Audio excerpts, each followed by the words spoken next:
আসসালামু আলাইকুম ওয়া রাহমাতুল্লাহি ওয়া বারাকাতুহু।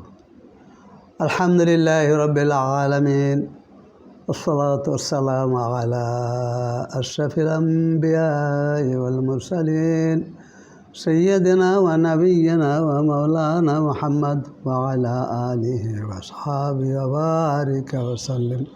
আম্মা বা'দ। الذين آتيناهم الكتاب يعرفونه كما يعرفون أبناءهم وإن فريقا منهم ليكتمون الحق وهم يعلمون। আল্লাহ সুবহানাহু ওয়া তাআলা ইরশাদ করেন, আমি যাদেরকে কিতাব দিয়েছি তারা তাকে এরূপভাবে চেনে যেরূপ তাদের নিজেদের সন্তানদেরকে চেনে। অর্থাৎ আমি যাদেরকে কিতাব দিয়েছি অর্থাৎ ইহুদি এবং খ্রিস্টানরা, তারা আমার নবীকে এরূপভাবে চেনে যেরূপ তারা তাদের নিজেদের সন্তানদেরকে চেনে। আমাদের মা উম্মুল মুমিনিন হযরত সাফিয়া রাদিয়াল্লাহু তাআলা আনহু তার বাল্যকালের অভিজ্ঞতা বর্ণনা করছেন। তিনি বললেন, আমার আব্বা হুয়াই ইবনে আখতাব এবং আমার চাচা ইয়াসের ইবনে আখতাব আমাকে ছেলেদের মধ্যে সবচেয়ে ভালো আদর করতেন। সব ছেলেদের মধ্যে থেকে আমাকে বেশি আদর করতেন। কোথা থেকে আসলে আগে আমাকে কোলে নিয়ে আদর যত্ন করতেন, পরে অন্য কাজে চলে যেতেন। একদিন আব্বা বললেন কি, একজন লোক মক্কা থেকে এসে মদিনা কুবাতে অবস্থান করছেন, তিনি বলতেছেন তিনি নাকি আখেরি নবী। তা আব্বা এবং চাচা খুব ভোরে বাসা থেকে রওনা করলেন। সন্ধ্যাবেলা ক্লান্ত পরিশ্রান্ত হইয়া হয়রান পেরেশান হইয়া বাসায় ফিরে আসলেন। আমি নিকটে গেলাম, আমাকে কোলে নিয়ে আদর করা তো দূরে থাকলে আমার দিকে ফিরেও তাকালেন না। আমার চাচা বলতেছেন, হে লোক সকল, হাদাল নবী আল্লাযী কুন্না নানতাযির লাহু, ইনি সেই নবী তাওরাতে যার সম্বন্ধে আমরা যুগ যুগ ধরে অপেক্ষা করতেছিলাম, তোমরা তার হাতে বয়াত গ্রহণ করো। আমার আব্বাকে বললেন, তোমার কী খেয়াল? আমার আব্বা বললেন, ঠিকই, হাদান নবী আল্লাযী কুন্না নানতাযির লাহু, ইনি সেই নবী যুগ যুগ ধরে আমরা যার জন্য অপেক্ষা করতেছিলাম এবং তাওরাতে যার সুসংবাদ দেওয়া হয়েছে, ইনি সেই নবী।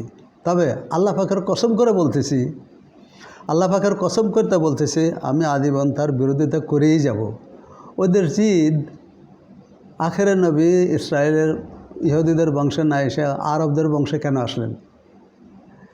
একই রকম জিদ বর্তমান জামানায় ওই তাদের উত্তরসূরি খ্রিস্টান, ইহুদি এবং খ্রিস্টানদের মধ্যে অদ্যাবধিও বিদ্যমান। তারা মুহাম্মদ মুস্তাফা সাল্লাল্লাহু আলাইহি সাল্লাম আমাদের বিশ্বনবীকে জানে বোঝে, তারপরেও তারা তাকে ঢাকা রাখে, গোপন করে। দেখুন, ওল্ড টেস্টামেন্ট পুরাতন বাইবেলে 1611 সালের এডিশনে আমাদের নবীর কথা এবং ইসলামের অনেক কথা তাদের বাইবেলে এখনও আছে। ইনজিল, জব্বুর এবং তাওরাতের অংশে আমাদের নবীর সম্বন্ধে ভবিষ্যৎবাণী আছে। দেখুন, আমি ইনজিল থেকে বলতেছি, তাওরাত থেকে বলতেছি। আদম আলাইহিস সালামের সপ্তম পুরুষ হযরত ইদ্রিস আলাইহিস সালাম, তিনি বললেন, my lord is coming with 10,000 saints to execute judgement upon all. আমার প্রভু 10,000 পুত পৌত্র সঙ্গীর সাথে নিয়ে মানুষের উপর বিচার স্থাপন করার জন্য আসতেছেন। দেখেন, নবীদের লর্ড,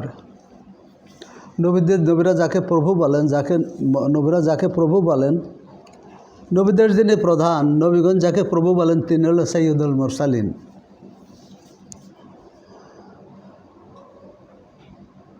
তো সাইয়্যিদুল মুরসালিন 10,000 সৈন্য, 10,000 পুত পবিত্র সঙ্গীর সাথে নিয়ে সকলের বিচার করতে আসবেন। এটা দেখেন, বাইবেলের 66খানা পুস্তিকা, তার ভিতরে শেষের দিকে একটা পুস্তিকার নাম হলো জুদ। এই পুস্তিকার 1 নম্বর অধ্যায়ে 14 নম্বর বাক্যে এই কথাটা বলা হয়েছে। দেখো, প্রভু অর্থাৎ সাইয়্যিদুল মুরসালিন তার 10,000 পবিত্র সঙ্গীর সাথে নিয়ে সকলের বিচার করতে আসছেন।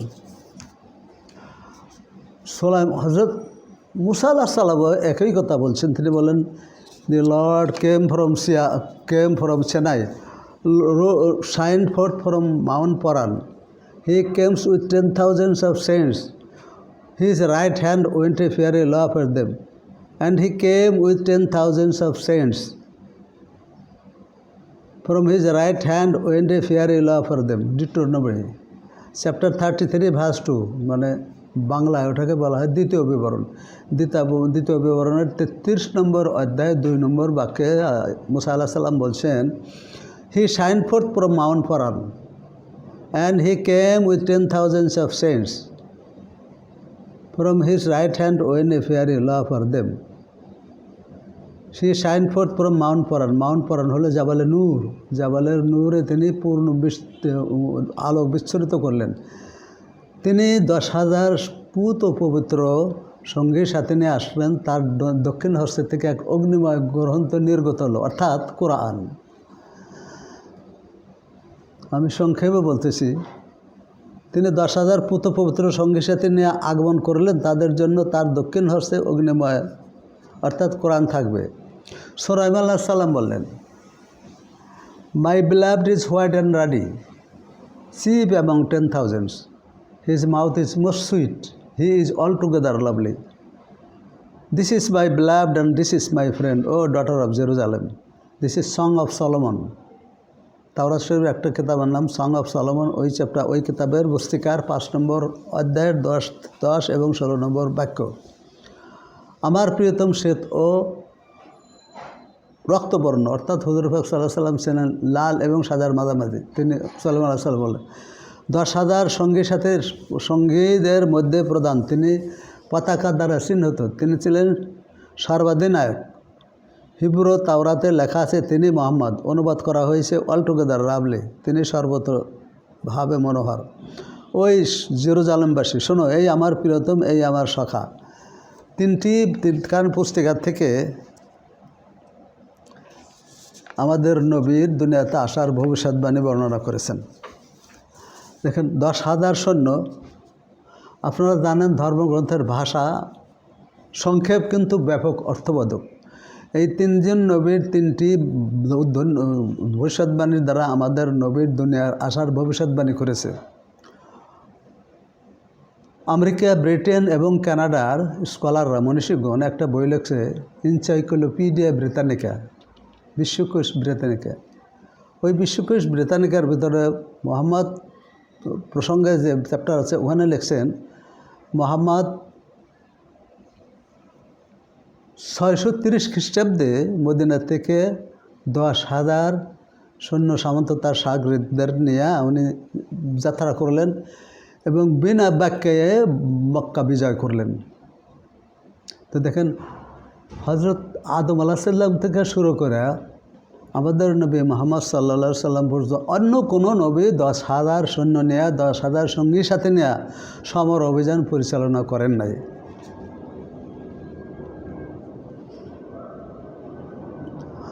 আচ্ছা বলুন তো, ভবিষ্যৎগুলি যদি মিথ্যা প্রমাণ, ভবিষ্যৎগুলো মিথ্যা অনুবাদ করা না হয়তো, আর এই ভবিষ্যৎবাণীগুলো বাইবেল পাঠকরা যে পাঠ করতো, তারা কি আমাদের নবীর উপর বিশ্বাস স্থাপন করতেন না? কিন্তু একটি দল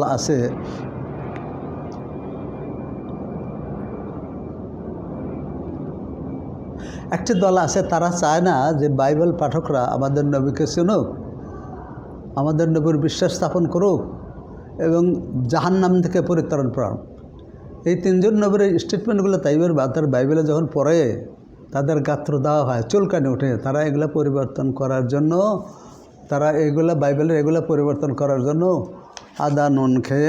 আদা জল খেয়ে মাঠে নেমেছে।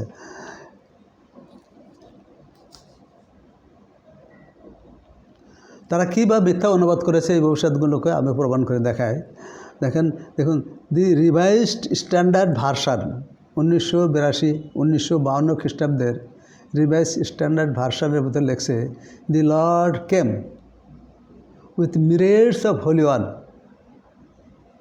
Two execute judgement upon all. Myriads of holy one মানে মিরেট মানে অসংখ্য, লর্ড মানে সৈয়দুল মুরসালিন, অসংখ্য সঙ্গীর সাথে নিয়ে সকলের বিচার করতে আসছেন। এই অসংখ্য সঙ্গীর সাথে নিয়ে বিচার করতে আসলেন, এই কথাটা বললে কি আমাদের নবীর দুনিয়াতে আসার ভবিষ্যৎবাণী বোঝা যায়? কীভাবে তারা পরিবর্তন করেছে? 10,000 কোথায় গেল? অসংখ্য সঙ্গী সাথী নিয়ে আসলেন বলে কি আমাদের নবীকে বোধহয় 1971 সনের এডিশনে the word of Christ in red letter, ঈসা সালামের কথাগুলো লাল অক্ষরে লেখা হয়েছে। ওই বাইবেলের ভিতরে 1991 খ্রিস্টাব্দে লেখছে, Behold, the Lord came with many thousands of his holy ones to execute judgment upon all. তিনি সাইয়্যিদুল মুরসালিন অনেক হাজার পূত পবিত্র সঙ্গী সাথী নিয়ে সকলের বিচার করতে আসবেন। 10,000 কোথায় গেল?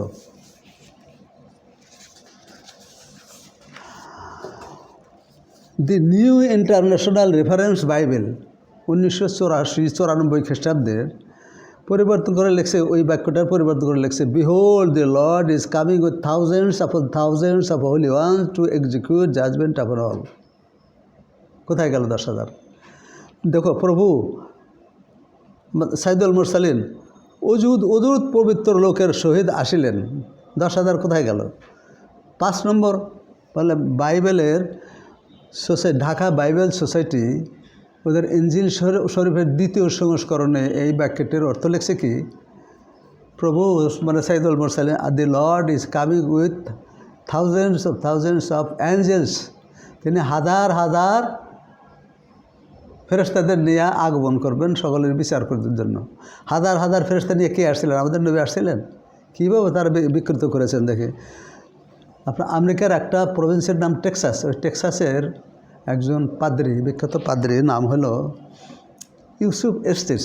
উনি আগে বড় পাদ্রী ছিলেন, উনি পরে ইসলাম কবুল করার পরে মিথ্যাগুলো তো তার চোখে ধরা পড়ছে। তিনি বলছেন যে আমি ওদের মিথ্যাকে জগতের কাছে প্রকাশ করে দেব। উর্দু বাইবেল লেখা হয়েছে, তিনি লক্ষ লক্ষ পবিত্রের সঙ্গে নিয়ে আসবেন।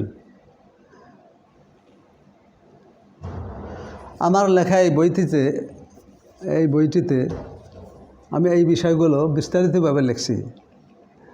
এখন ছাপা শেষ হয়ে গেছে, কয়েকদিনের ভিতরে ছাপা হয়ে যাবে। যদি আপনাদের কারো আগ্রহ হয় পরে দেখবেন এই বিষয়গুলো বিস্তারিত লেখা। দেখেন, ঈসা আলাইহিস সালাম বাইবেলে লেখা আছে, ঈসা আলাইহিস সালাম বলছেন, I am shouting in the wilderness but there is no listener.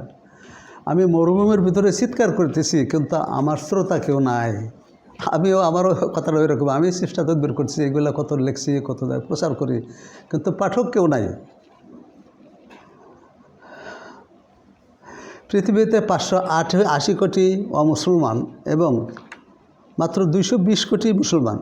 এই 500 কোটি অমুসলমান কোনো দিন জান্নাতে প্রবেশ করতে পারবে না, এমনকি জান্নাতের খুশবুও পাবে না। কিন্তু তারাও তো আল্লাহর বান্দা রাসূলের উম্মত।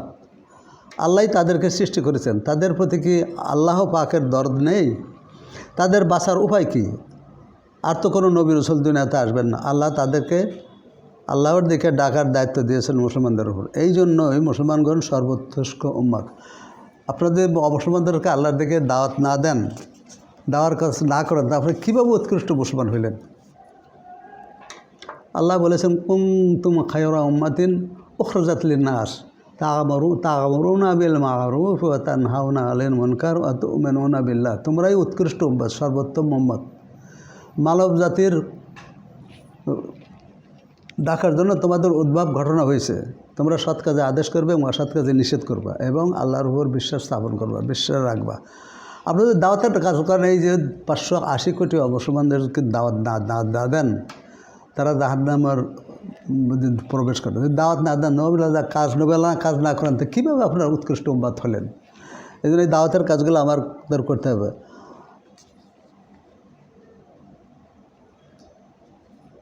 আল্লাহ আমাদের সবাইকে আমল করার তৌফিক দান করুন। সুবহানাকা আল্লাহুম্মা ওয়া বিহামদিকা আশহাদু আল্লা ইলাহা ইল্লা আনতা আস্তাগফিরুকা ওয়া আতুবু ইলাইক ওয়া আখির দাওয়ানা আনিল হামদুলিল্লাহি রাব্বিল আলামিন।